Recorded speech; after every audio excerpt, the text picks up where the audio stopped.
grace of God. Kwa neema ya Mungu. And that is what killed King Herod. Hiyo ndio ilimuua mfalme Herode. There was a time, there was a big ceremony. Kulikuwa na sherehe kubwa. And we are told in the scripture. Na tunaambiwa katika maandiko. He adorned himself. Alikuwa amejiinua. Amevaa in a very unique way. Alikuwa amevaa.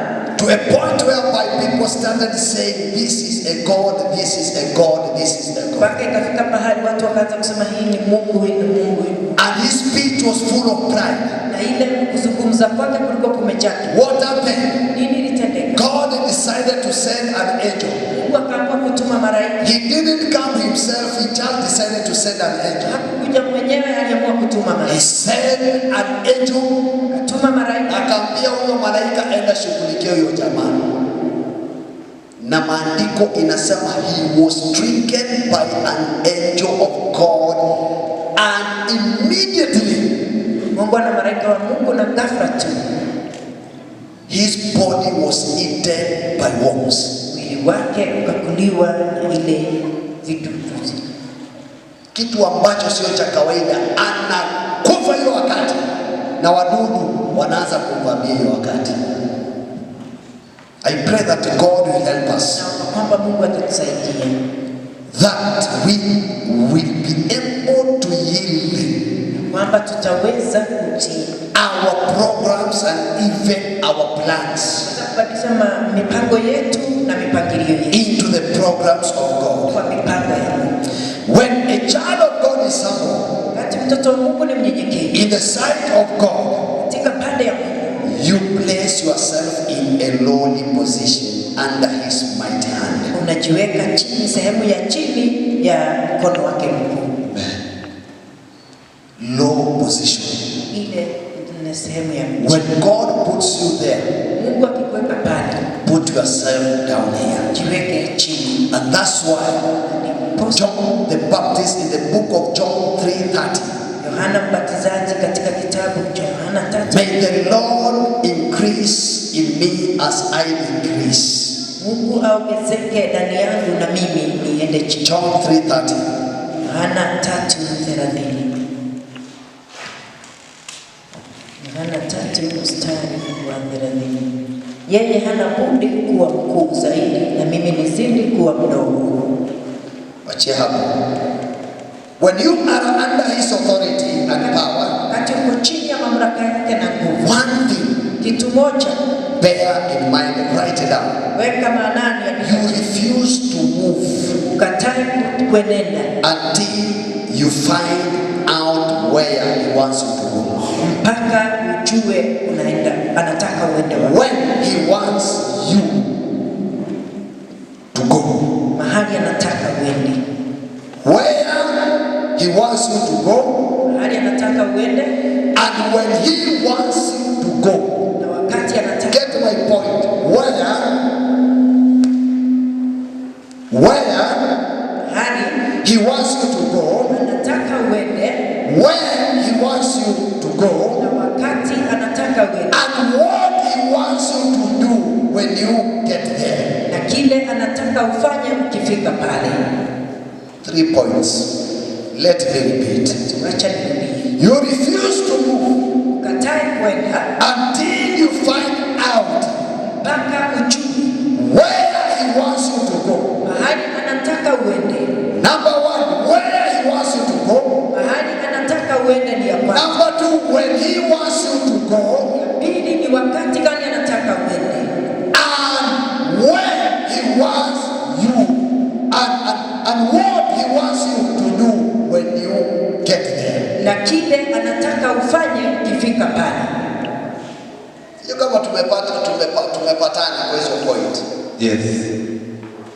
You refuse to move until you find out where he wants you to go. Mahali anataka uende.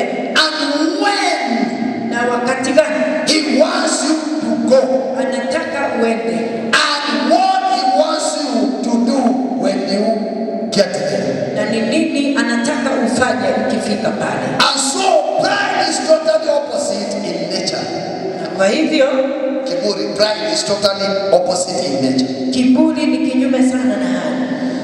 And a prideful man has a conceited belief in his superiority over others.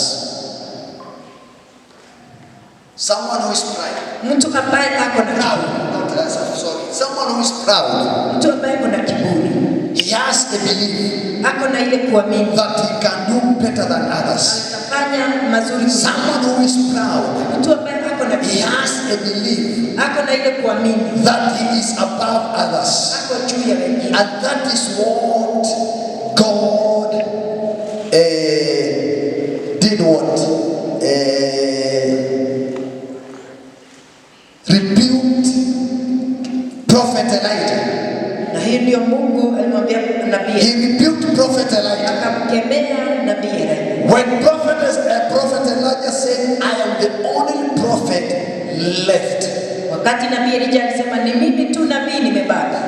But God told him, lakini Mungu akamwambia, I have 7,000 prophets. Niko na nabii 7,000 who have never bowed to Baal. Ambao hawajamuinamia Baal. Who have never worshipped Baal. Ambao hawajamwabudu Baal. I have 7,000. Niko na 7,000. And that is the problem sometimes we have. Na hiyo ndio shida wakati mwingine tuko nayo. And that's why God has been raising so many preachers. Ndiposa Mungu amekuwa akiinua wahubiri wengi. Why? Kwa nini? To kill pride in people's heart. Kuondoa kiburi kwa mioyo ya watu. Sifike mahali ambapo utumike useme ni mimi mhubiri Kenya hii yote. Unakuta sasa hapa Mungu anainua mwingine, anainua mwingine, anainua mwingine, anainua mwingine. Wakati ambapo unataka kuingia na kiburi, inafika wakati unaangalia huyu naye amesonga. Ukiwa pengine unaona amefanya ABCD, unafika mahali unaona hapana, huyu amenipita hapa. Na Mungu atahakikisha wewe kama umepita huyu hapa, mwingine amekupita mahali fulani. Why? To kill pride in us. And that is what was to kill Prophet Elijah. He said, I'm the only prophet left. There is no other prophet. But God was very fast to respond. I have 7. I have 7,000 prophets who have never bowed to Baal. So I pray that God will help us in this life. When you are prideful, you do what you want, the way you want, and also when you want it done. That's why people who are proud, they will never listen to any advice in this life. What they want to do, it is final.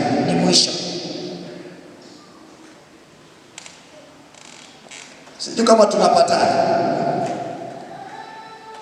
Na ndio nafika mahali ambapo, and I pray that God will help us. Sometimes God can allow space into our lives in order to help us to come out of the trap of pride. Na ukute mtu anafika mahali anakuadvise. Kwa hivyo mambo ya kufika mahali unajigonga kifua, unasema unajua yote. Hakuna mtu anajua yote. Hakuna. And that is the problem with those people who are prideful. And someone who is prideful, he will always exalt his plans, programs, and ways of doing things above God's. And these are the people who will never rely upon God. They will always want to have their own way in this that God will help us, that God will give us the grace that we shall be able to sit down kwamba tutaweza kuketi chini na kuweza kuwa tayari kuweza kuwa advised. Hapo ndio mahali hatari iko. Mwingine akishika njia ni anakuru. Hata ujaribu kuvuruta na kamba, ujaribu kuvuruta na crane, anasema ninakuru, huko ndio mwisho. And you men who are here, sometimes it is good to listen to your wives.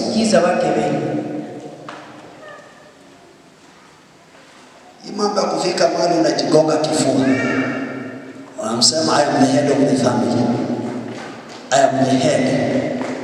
Hakuna wakati shingo ishai kupita kichwa.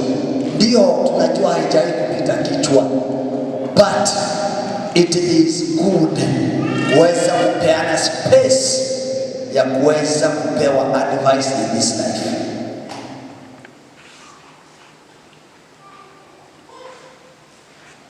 Sikia mwingine anasema sasa utaniambia nini? Mungu akaweza kutusaidia. Wewe ambaye umewasikiza bibi yako, mke wako, wakati mwingine tunaanguka kwa shimo, tunaanguka kwa shida, unaambiwa hapa iko hivi, hii ndio wacha, hii kitu sio ya wakati huu. Na unafika mahali unasema hapana, siwezi ngoja.